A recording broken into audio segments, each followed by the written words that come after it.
Good morning. It is January 11th. We're so happy to bring Rabbi Tom Cohen from Paris, from the Marais. He will tell us all about his congregation. But introducing him is Rabbi Ike. So, Rabbi Ike, please take it away. Yeah. So it's really great to see you, even if it's just online. I hope someday Right. we'll see you in Paris again and go out for some wine and cheese, which we did the last time. And you Which we totally did. proved your point about cheese in France that day. Uh, Yes. so, but Rabbi Tom was born in near Portland, Oregon, grew up there, and studied on the West Coast as he got interested in what it means to be Jewish. And so he worked with and studied with some true giants in the rabbinic community. Elliot Dorff and Rabbi Marshall Meyer, blessed memory, really incredible people. So anyone influenced by them, is already on the right track, right? Yes.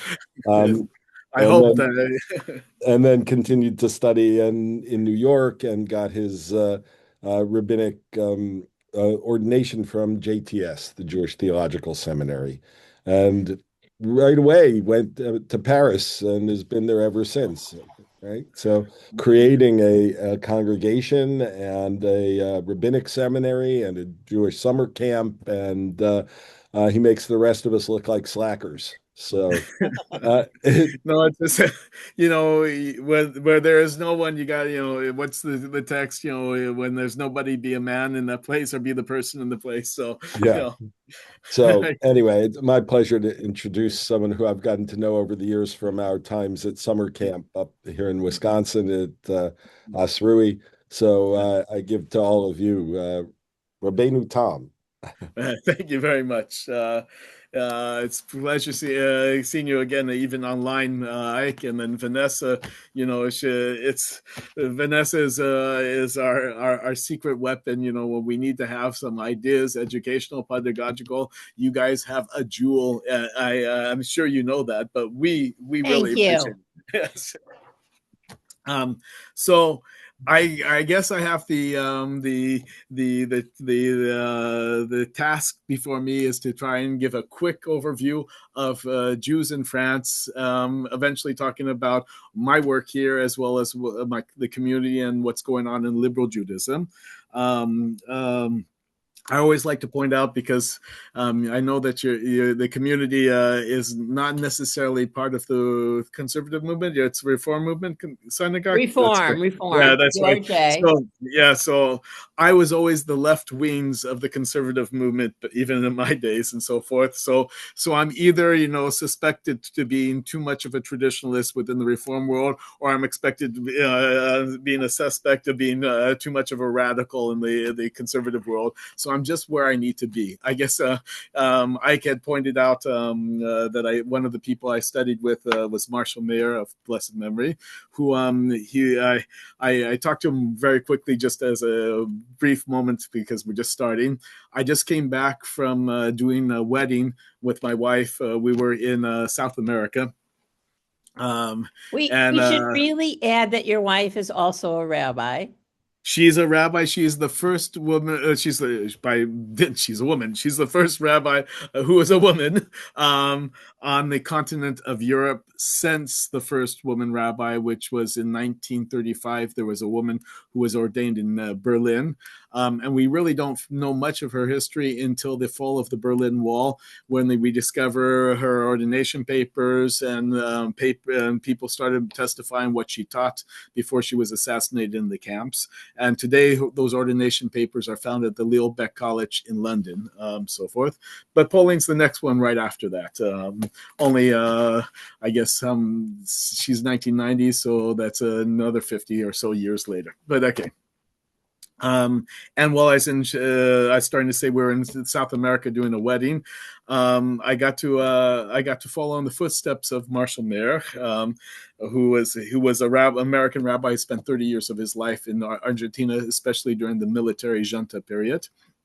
And he was the person who pushed me to rabbinical school. And he said something that I've always thought was interesting, and it gave me the idea to move forward. he asked me one day to come into his office when I was a student, undergraduate, and he said, "Tom, what the hell are you doing?" And when you're 21, 22 years old, you think that he might be talking about, you're screwing around with the girls in the hallway, whatever, the usual stuff that we should be doing at that age. I didn't realize it was an existential question about life. And he said, you have to go on and go to a rabbinical school and become a rabbi. He said, you have to go to the JTS. They'll give you the best education you can get. And then the caveat, he said, and for the next 5 or 6 years, they're going to do everything they can to put you into a mold. Take what you need from them and go on and be your own rabbi. So in that sense, I'm hoping to maintain the what he had given me as advice. I'm certainly not the type of rabbi he would be, but I'm who I need to be here. So I came here it's been now 33 years, 34 years that I've been in France. It's been a very interesting ride. I live in a country that's the third largest Jewish community of the world. The largest is Israel, then the States, or the States and Israel. They go back and forth and argue, and depends on how we decide who's a Jew and who counts to give our numbers. We'll blow them up. But in either case, we become the third one along the way. There's about somewhere between 450,000 to 500,000 Jews in France today. That's taking into account with all of the immigrations and so forth. Not as many as you might think, because of already a third of those who went to Israel have come back. And this was before October 7th. It has nothing to do with that. It has to do with financial realities. As the joke was, for any of us who've ever spent time in Israel, is how do you have a small fortune in Israel? You come with a large fortune, and it just tax it away. And so that's when they started coming back. It's a community that the origins are obscure. We some of the earliest stuff where we know for sure that's Jewish comes from around the year 6 of the Common Era. Where we have some steles that talk about somebody's buried here and so forth. The main communities, in reality, Jewish businessmen who followed along with the Roman armies as they suppliers of cattle and whatever you need, as they came into Lyon, Marseille, and eventually up into the area that's going to become Paris. But if I skip forward over the times with all of the expulsions and the being invited back in and so forth, our real history for modern French Jewry starts with the fact that this is the first country that enfranchised Jews as citizens. The United States, everyone became a citizen together, but this is the first place where we weren't citizens and we became citizens as part of it and emancipated. So that's one aspect of the French story. You have to then go forward to the more modern period, is the 1870s. In that time period, you had a height of anti-Semitism going on. Even the terms being used, anti-Semitism, is being coined to talk about Jews.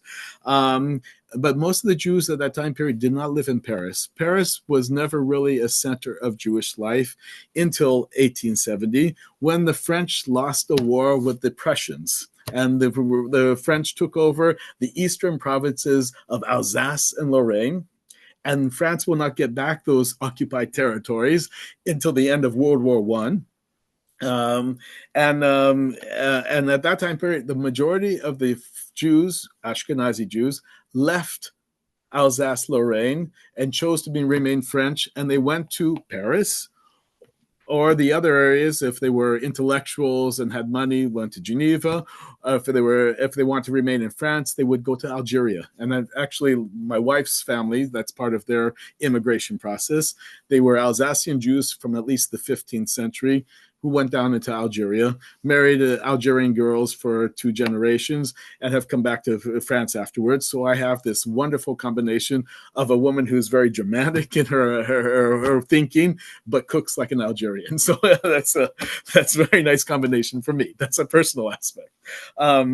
That also, during that time period, 1870, if you think back of what's going on in Judaism, that's the laboratory of how do we find the right balance of how can we become citizens of the countries that we live in, and just remain Jewish. And that's when during that time period,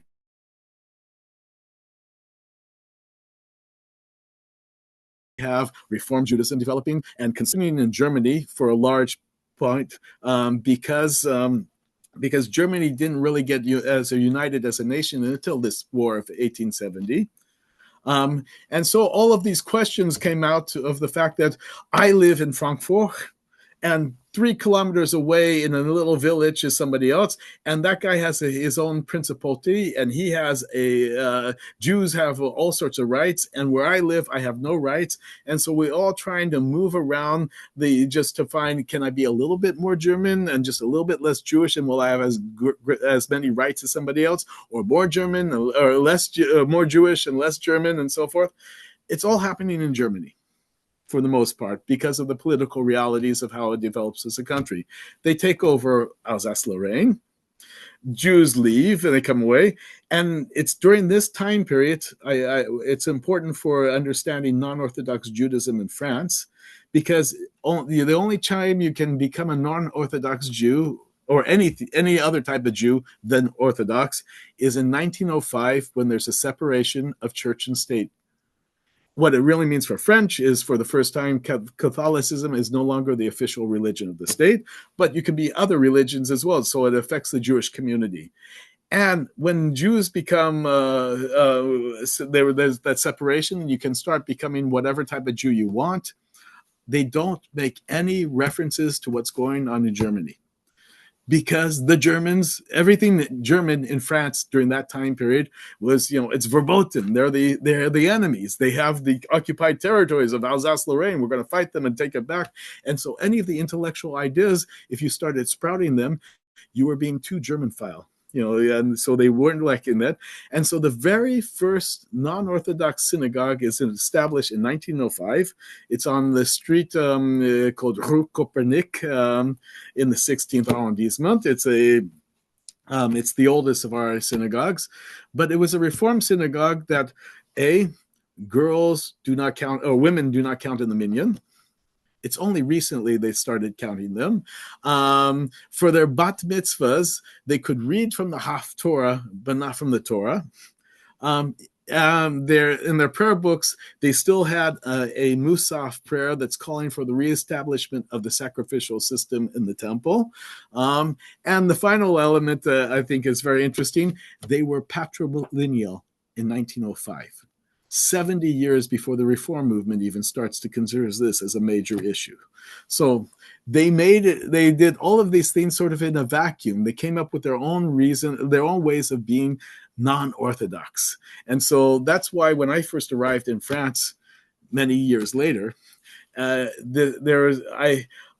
was considered a radical because I'm very egalitarian. I have in my prayer book, the imahot and all those sorts of things. And here I'm coming with that Orthodox, the conservative ordination, as Rabbi Ike just got done saying. And I was being called the radical and I couldn't understand. They saying, but you're part of the Reform movement. It's when you look up in the World Union for Progressive Judaism, the Copernic is the liberal synagogue and the Reform synagogue of France, and I was considered by their standards, the flaming radical. And it's all because of the history. And I started to once I understood that this is a little gutty along the way, we have our own way of doing things. So that's the element I started coming into. Not only did that have an influence, the other major influences for French Jewry was starting from the 20s and 30s. France had more immigrants, Jewish immigrants coming into France by percentage to its population than America was having at that time period in the turn of the last century, the 1900s through the 1920s and so forth, until immigration was cut off. Obviously, America had far more numerical numbers and quantity, but percentage-wise, France was very much of an immigrant nation as well, and especially Jewish. Where it really changes, obviously, after World War II. I mean, the second World War II, 25% of the Jewish community was assassinated and sent to the camps. What people forget, though, is that that's probably one of the higher survival rates out of all of Europe. Because I know that when I talked with my uncles before I came here, they thought, oh, the French, they're all so anti-Semitic and so forth. What are you going there? What I discovered was a much more nuanced story. Just think about one thing. Go next door to Belgium. 65% of the Jewish community was sent to the camps. Holland, Netherlands, 75%. The only countries that had lower rates of people who were killed in the war or were assassinated in the camps was Italy, up until Mussolini was disposed, because they're my Jews. He wasn't going to let Hitler decide what he's going to do with his citizens. And Bulgaria. Denmark doesn't count, even though we love talking about the story about the 1,000 Jews who were taken one night over from Copenhagen to Sweden and so forth and saved.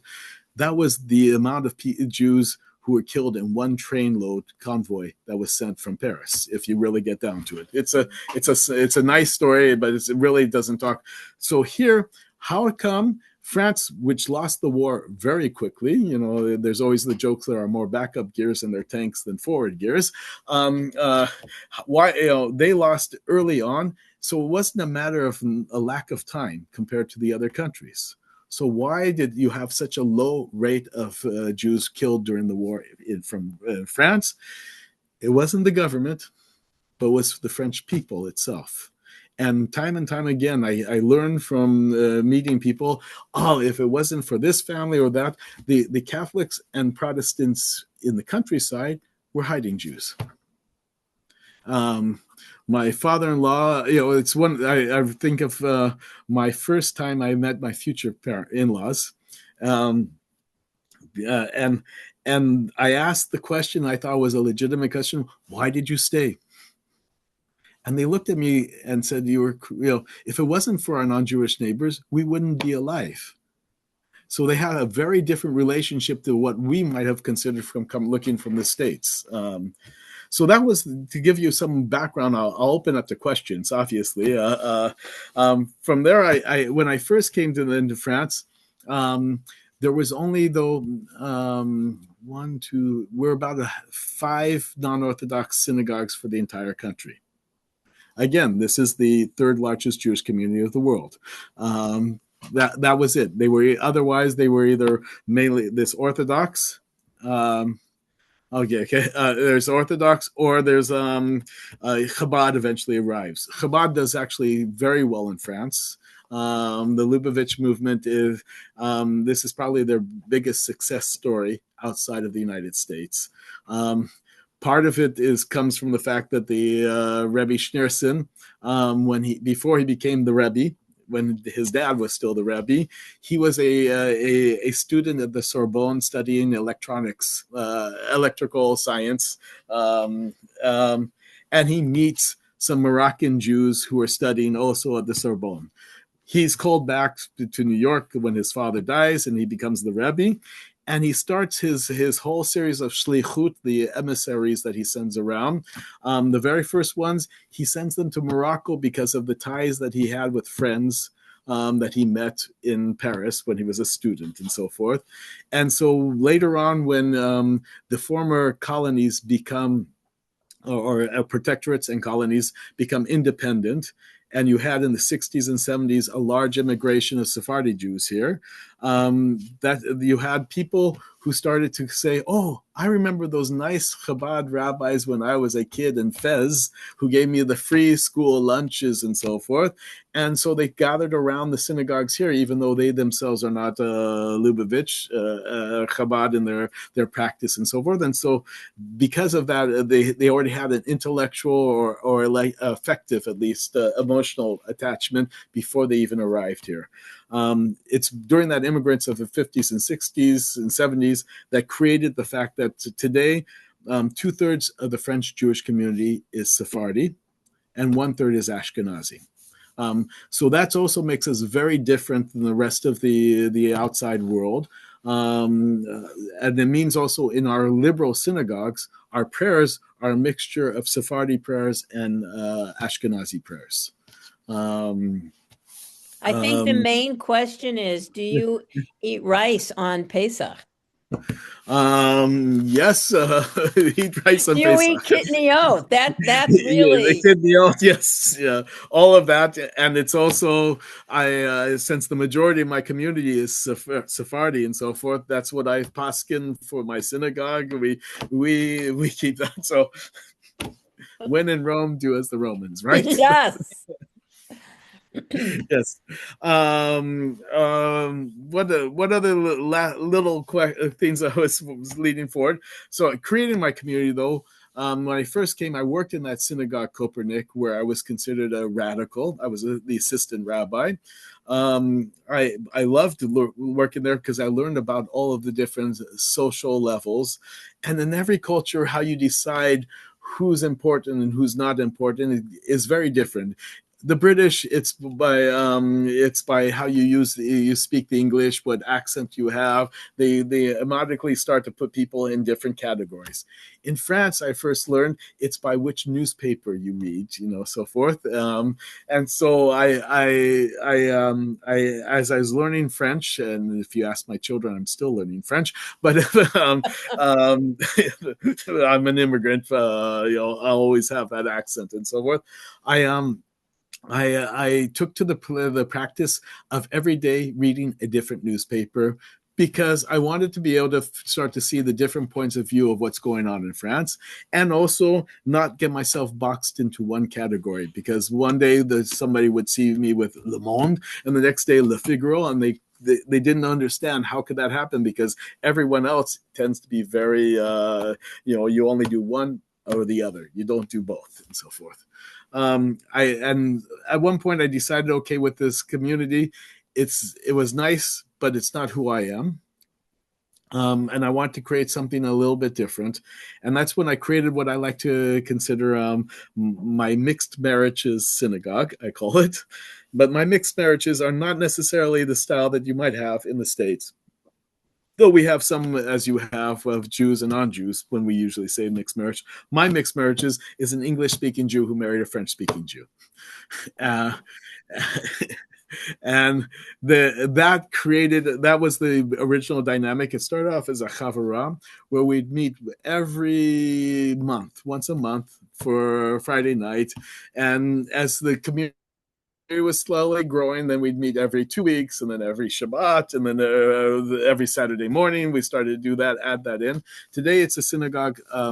We're about 230 families as we're growing, and we're probably the smallest still within Paris. My wife's synagogue, she has about 650 families, to give a sense.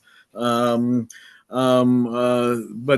because of that specificness of the community, that I had to create all my liturgy that's trilingual. So I have a prayer book. I have French, English, Hebrew, and then I also added in a transliteration for those who don't yet read Hebrew. I did it against my better judgment, I guess, because as I like to jokingly say, there are those Jews who are literate who could read Hebrew, and those Jews who are illiterate who can't read Hebrew, and now I've created the transliterate. So it's but I want people to be involved and get involved. One of the things that I started to learn when I started to really attack learning French, I realized how much our English language, as well as the French, is reflects Christian theology in ways that I never really realized until I started looking at it from a different viewpoint. Even just a little word. How often? What's one of the more classic ways you translate Baruch Atah Adonai? Blessed are you, O Lord our God, and go on and so forth. And probably the more modern versions, you wouldn't say, "Oh, our Lord," but but we often say, "Blessed are you." But what's the origin of the word blessed? Blessed. It comes from the Old Middle English blessed, which is with a T, right? And which means it was a word that was borrowed from French, from the French word blessé, which means wounded. Why wounded? because Jesus was wounded on the cross. That's the origin of the word blessed, which becomes blessed in more modern English.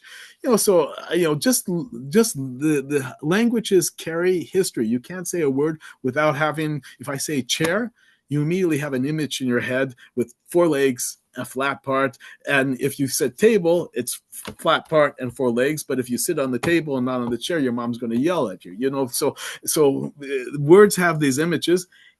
Religious language has the same thing. And so I spent a lot of time these last years creating a liturgy in my community. I realized that my French is not at the level that I can take on the Christian connotations within French. Because also the second thing, I want anyone who goes from my synagogue to the synagogue in Toulouse or the synagogue in Lyon to have the same French liturgy that they would find in Paris or in those communities. But I'm the only English speaker in town, so I can do whatever I want with the English. And so I decided that the reality is the majority of Jews, the only theological book they will ever read is a Siddur or Machzor. If you were get down, it's not a complaint. It's just a reality. And so I decided that I'm going to try and to revisit as much as I can of those Christological meanings of words and try and find something that's more Jewish if I could.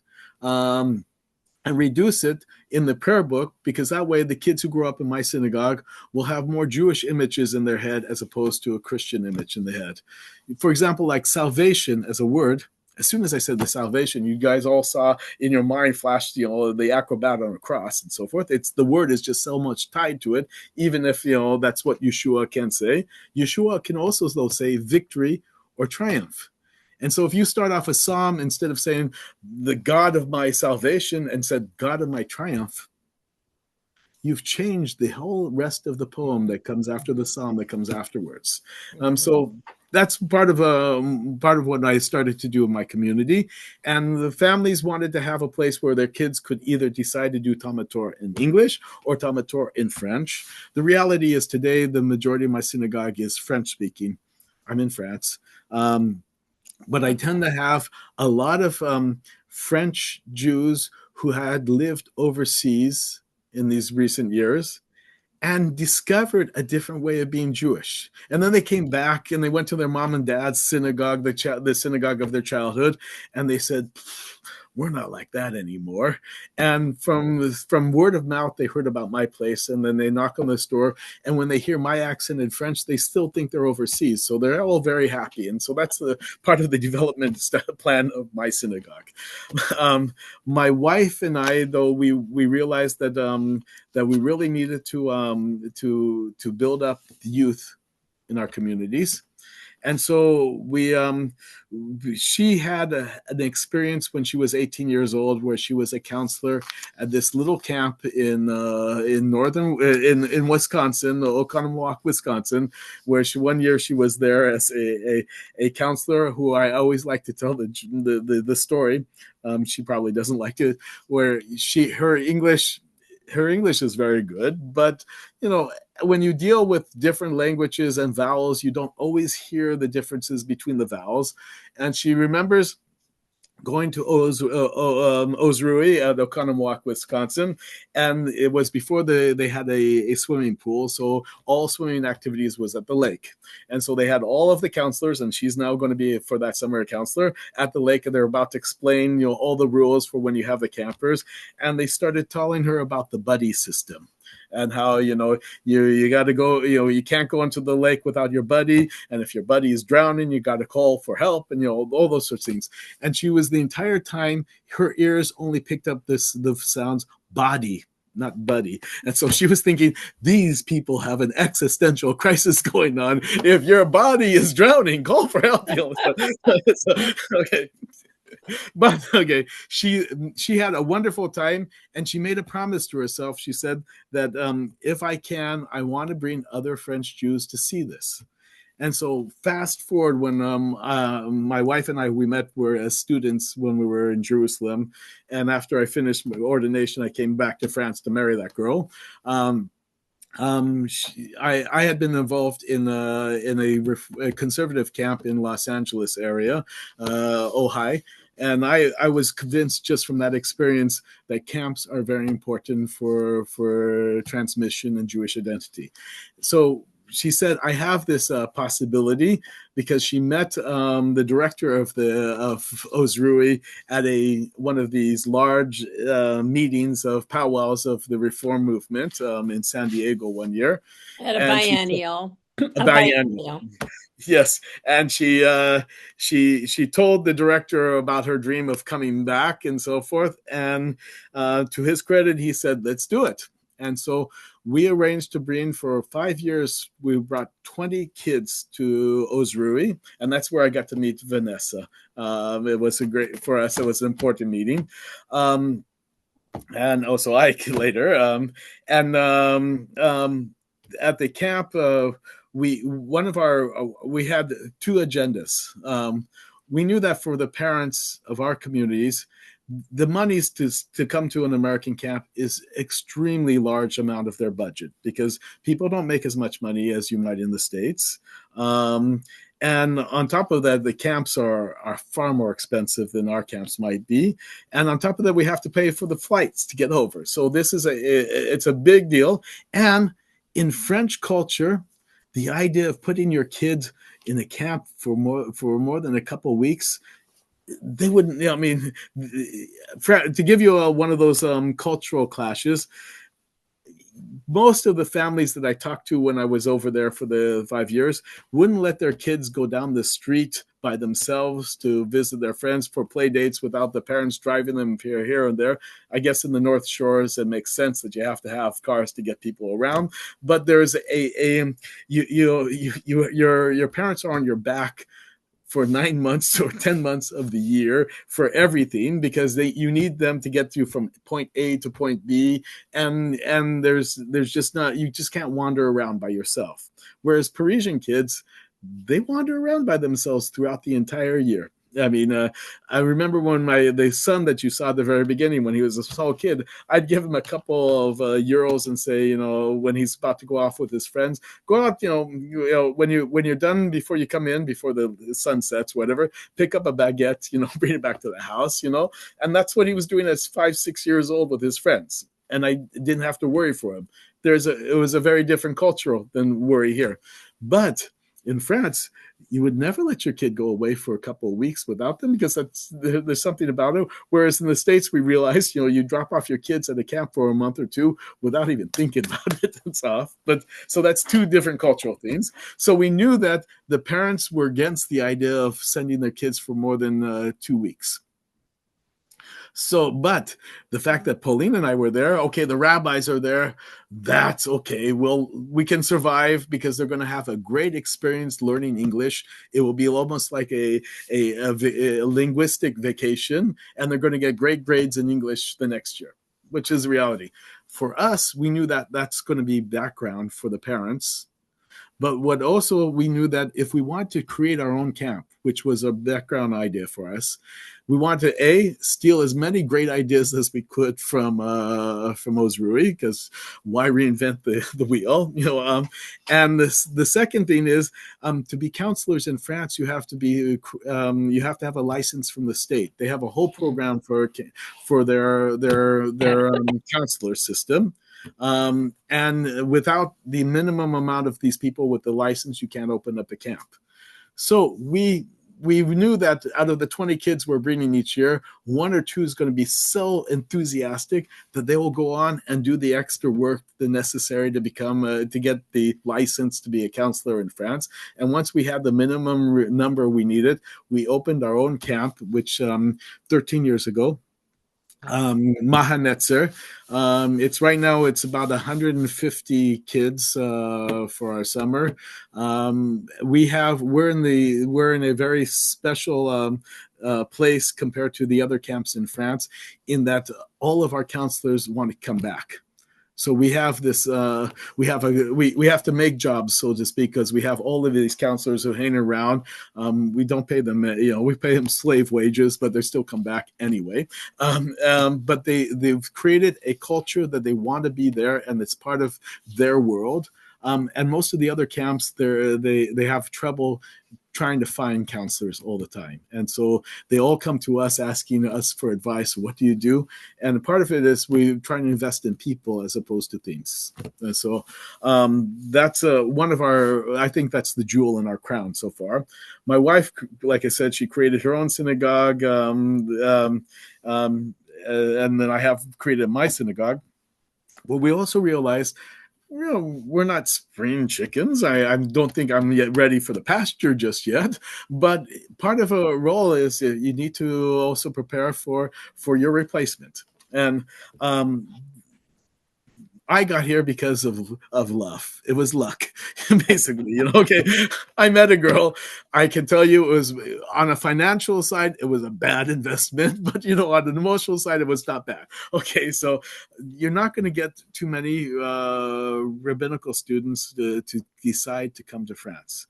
First off, the American system of being indebted because of your studies is part of just the system, so therefore salaries are going to be commensurate with the amount of debt load that people have.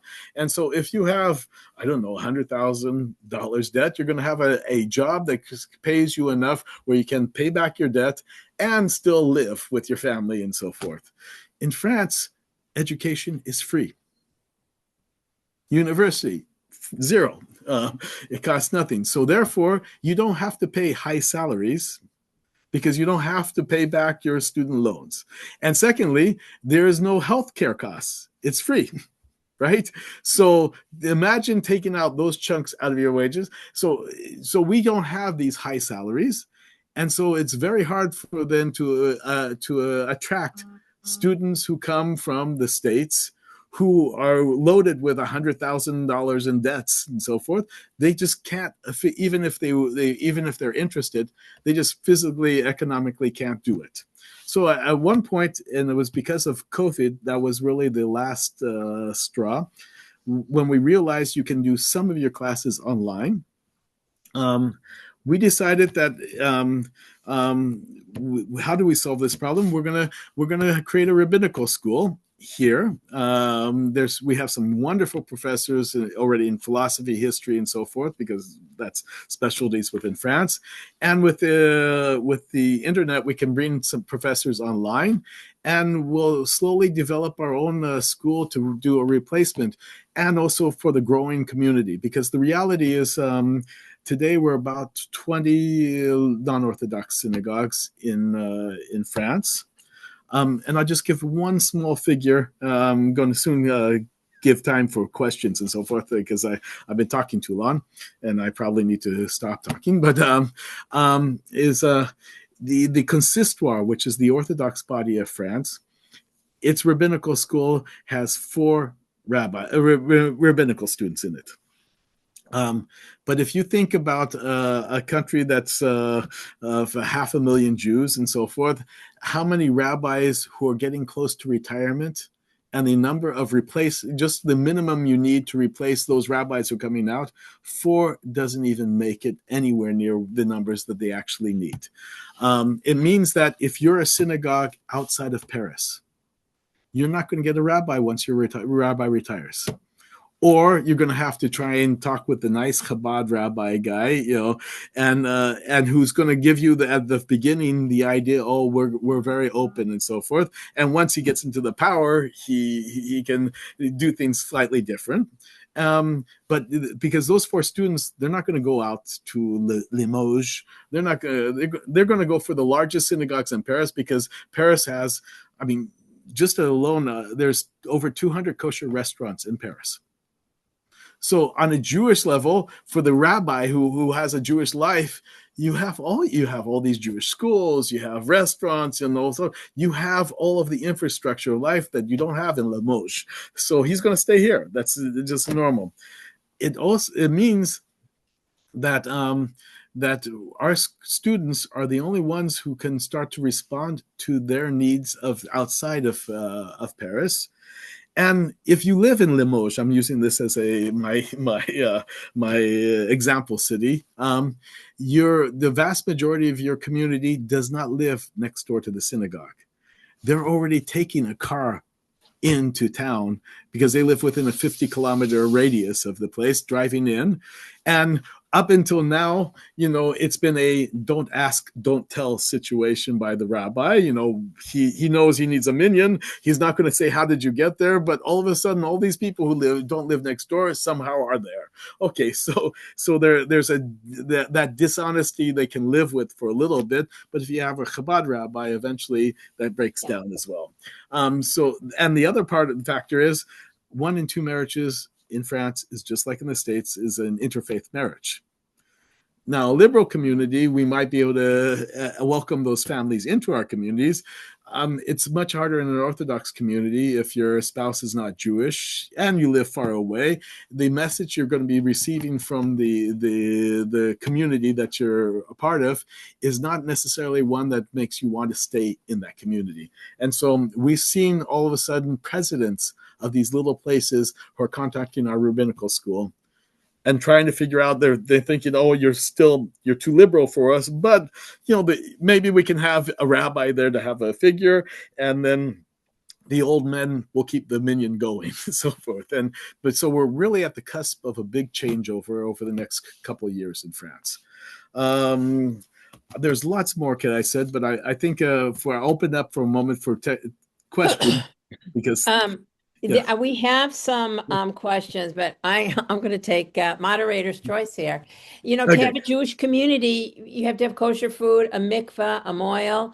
What's the state, outside of Paris? Can you get a moil? Is there a mikveh? That's one of the things for the liberal community. Actually, I right now have a building project for my synagogue, because we have the entry level we've finished. We have a downstairs, a lower level that we're working on. And one of the things that I'm fighting with my community to realize that we need to have a mikveh, because we only have one other that we have access to. There are mikvahot. So you have that in other communities in the Orthodox world, but that we don't have access to. Kosher restaurants, once you leave Paris and the major cities of Lyon and Marseille, there are maybe 1 or 2. It becomes more like that, but not as much. The school system, all the Jewish schools are in Paris, basically. Okay. So from Neil, my understanding is that there are. Wait a minute. I'm just going to mute you, Tom, for one. Okay.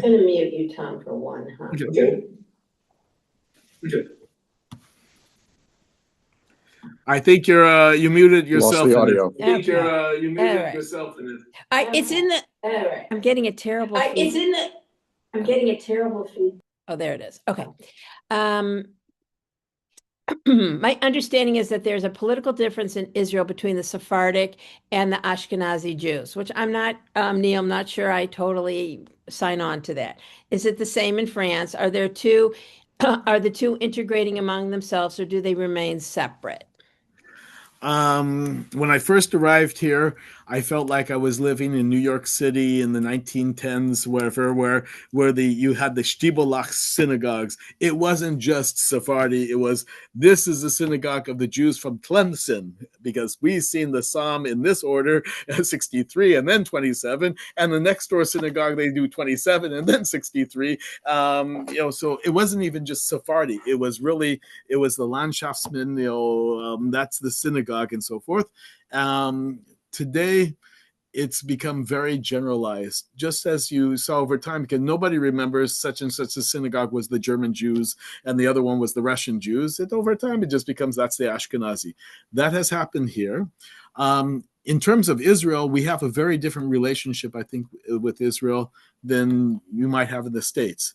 Because if I think back to when I was a student in Israel in the mid-'80s, the very first Moroccan entered into the government. His name was David Levy.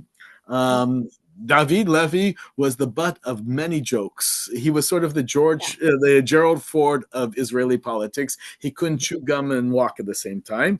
And I remember one of the jokes, because it was one of the first jokes I could understand in Hebrew, was when the Moroccan Jews left Morocco, the rich went to Los Angeles and Montreal, the intellectuals went to Paris, and we in Israel got everybody else, including David Levy. Okay, so that was the joke.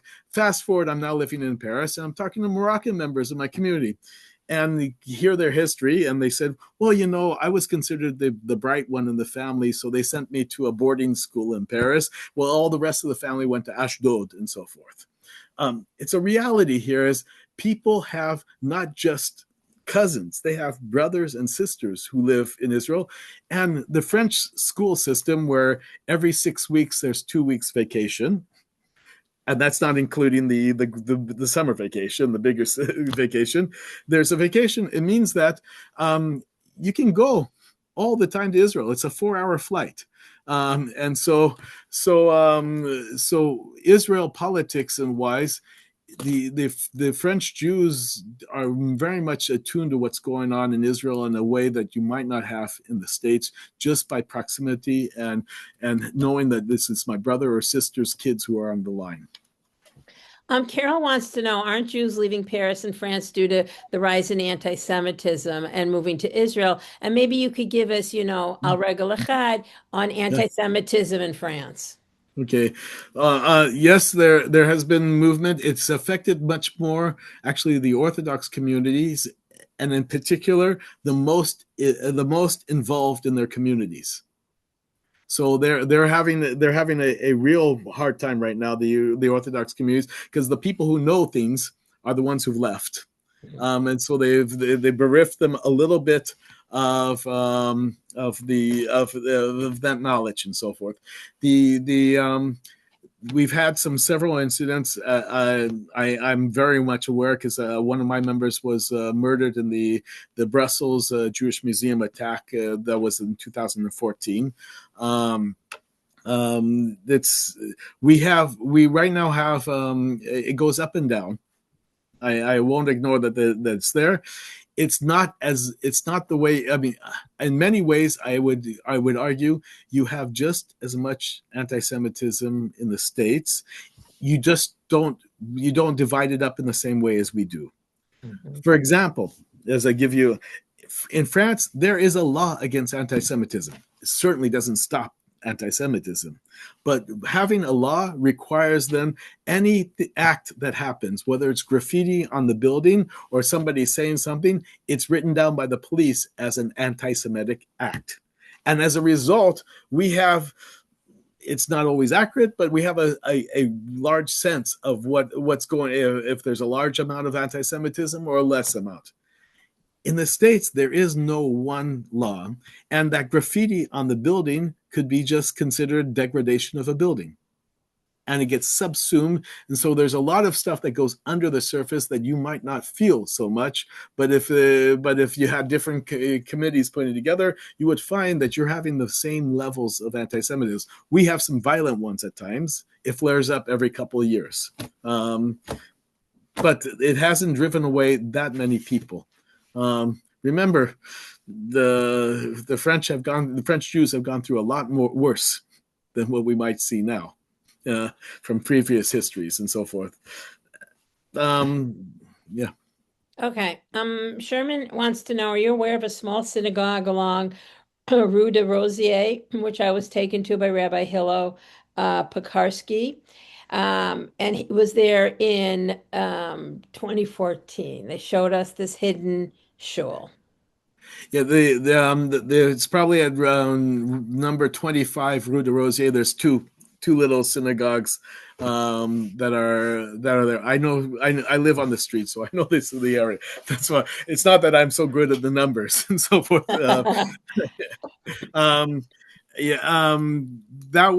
was the one that Aydin Steinsaltz, when he was in Paris, that's the one he would go to.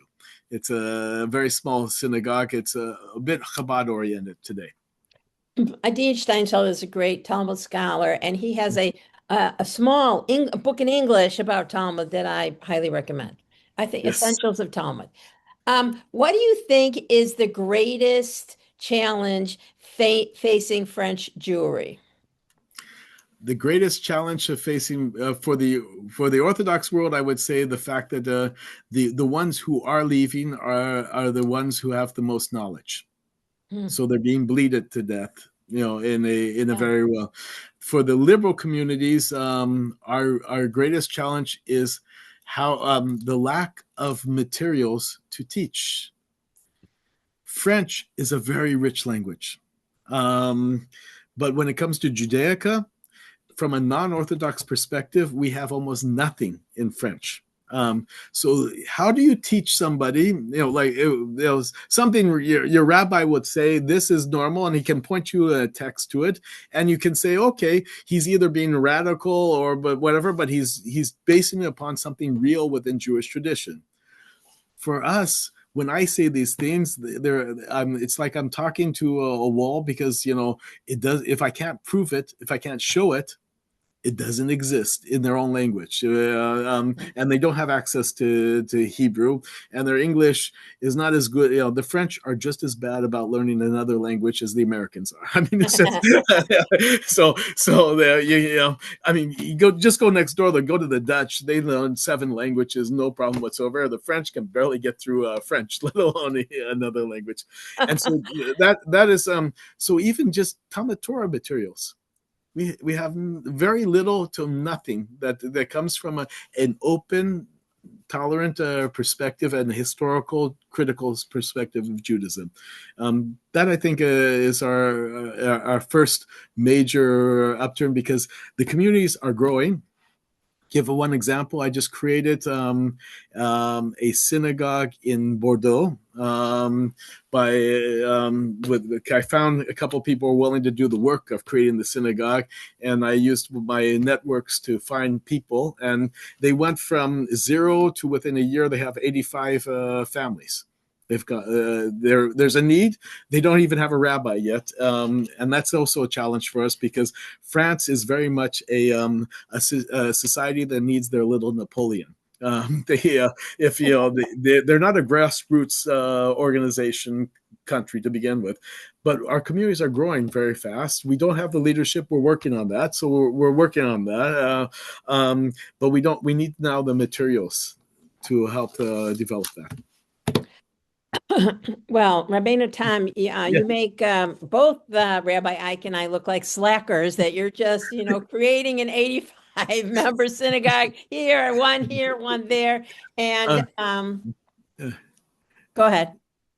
I was going to say, because I see something too of I'm just checking your questions. Okay, so it's the same one. Yeah. I got it. Yes. No, the synagogue that you okay, I see the small one with okay. Yeah. No, it's a nice little place. It doesn't always have a minyan. It's the area that you're at, where I live. It's considered the Jewish quarter in most of your guidebooks. That's not the Jewish quarter at all. That where you were at, it's sort of like going to the Lower East Side in New York.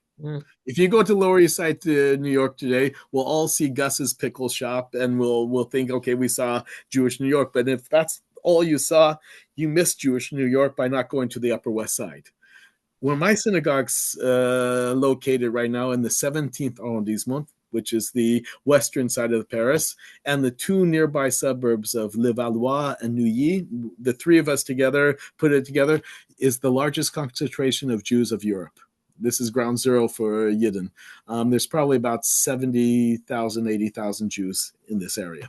And for my synagogue, I have about 20 kosher restaurants within a block away. Yes, the 6 is not at all Jewish area. It's a very nice area. Very little in Jewish there. But where I'm at, I have a class on Mondays called Lunch and Learn. We can go from one kosher restaurant to the other, and we're ruthless, like at a Roman stadium.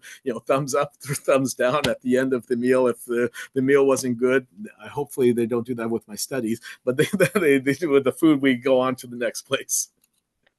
Well, we've certainly enjoyed studying with you this morning. I remember I picked up my youngest son, Ethan, after he was in Israel. We came to France, and it was a Jewish deli, I think in the Marais.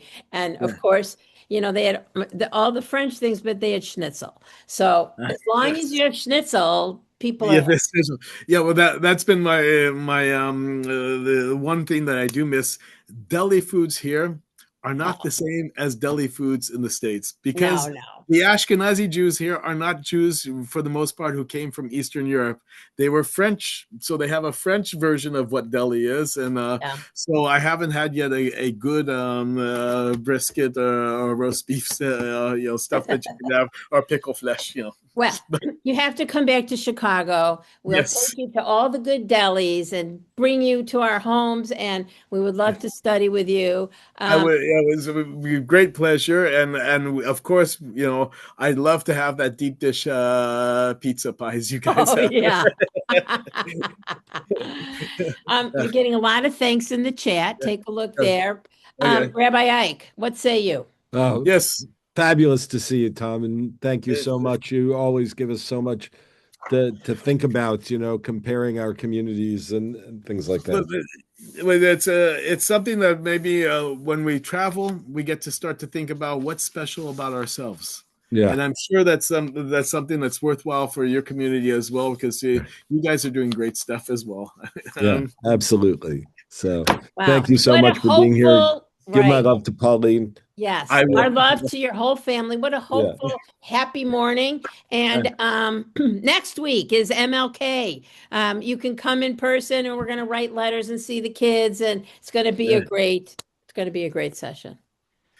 And just one last thing, I forgot to say, September 7th of this last year, and you can look it up on the website as well, we had the ordination of our first rabbinical school class. 3 rabbis are now out in the field in different synagogues as a result. Mazel tov. Mazel tov. Wow. I mean, you're doing such good work, Tom. I can't keep,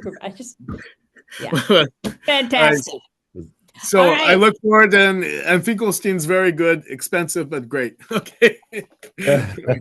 All right. I'll see everybody. If you need anything from me, you know where to get me. Thank you again, Tom. Bye. Bye-bye. Bye-bye.